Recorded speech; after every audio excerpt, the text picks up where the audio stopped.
tashar Akun Jakadiya TV. Yau tana ɗauke da labarin wani sarkin mayu wanda ya karyata kansa bayan ya haɗu da muhuyi magaji, shugaban anti-corruption. Da na subscribe domin samun sababbin shirye-shirye da zarar mun ɗaura. To da ka gaya wa mukaddar cewar in ka ga maye a fuska kana iya gane to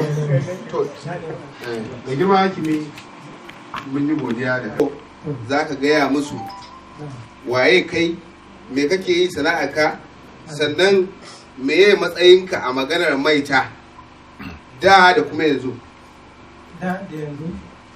Tambayoyi uku na gaya maka, za ka faɗa mana sunanka, za ka gaya mana waye kai, me kake yi da, me kake yi yanzu, sannan meye matsayinka a harkar maita da kuma yanzu. Na ne garinku? Dan ido? Ban ido a ina take? Ƙaramar hukumar da ya take. Ok, to. Mai girma hakimin albasu da mai girma shugaban ƙaramar hukumar albasu da mai girma ciyaman. A'a ka faɗa abin da tambaye ka, duk mun gode. Na farko mai kaya fara tambaya. Na tambaye ka, ka gaya min sunanka yanzu?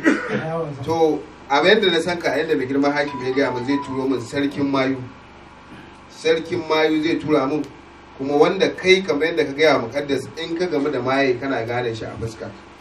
Kuma Zahariya ta gaya min ta yadda saboda kai cewar waccan baiwa Allah mai yaci. Ta yadda saboda kai a matsayinka na expert. Haka ne? Mun yi wannan maganar a commission kuma yanzu na ƙara maimaita ta. So nake ka faɗa mana kai ne sarkin mayu, ya kake gane maye, ya kake duk wannan abubuwan za ka gaya wa nan gidan. To a yanzu? A'a, har a daɗin. Kana tambaye ka daɗin da yanzu. A da nake haka amma ni makaryaci ne. Ni makaryaci ne, maitar ƙarya ce. Saboda haka a yanzu ba na iya gane maye. Da ya kake gane maye? Ita, da mun ba na gane ƙarya ce. Neman abinci ne. Neman abinci ne, yamin ƙarya ce. Maitar ƙarya ce. Wannan abu da nake abin nan nake cin abinci ƙarya ne. A yanzu kuma ba sarkin mayu nake ba. Ya haya wanzan nake, ɗan autan wanzan ne. Uban gidan dokawa.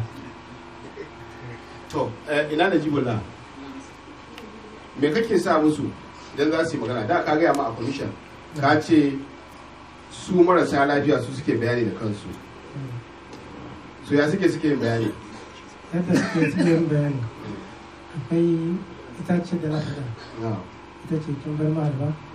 Ita za a ba su a yi turare a shafe fuska.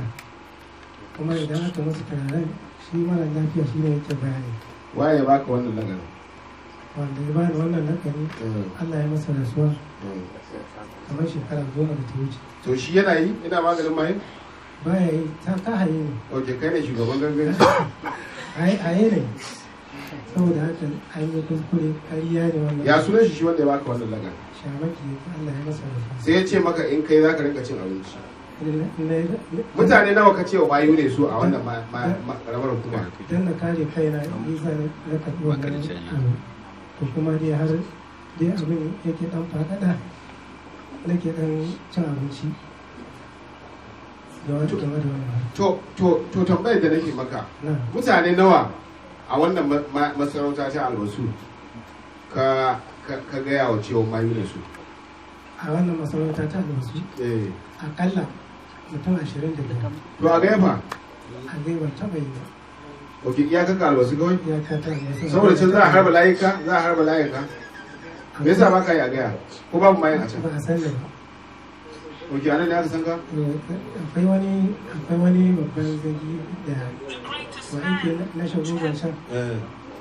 Shi ya fara nemo ka? Shi ya fara nemo ne da ke mun can ɓangaren ɗaya da shi. Awa sai kira ka? Sai ne a yana nan gidan. Da irin wannan harka ta samu sai ya kira ni.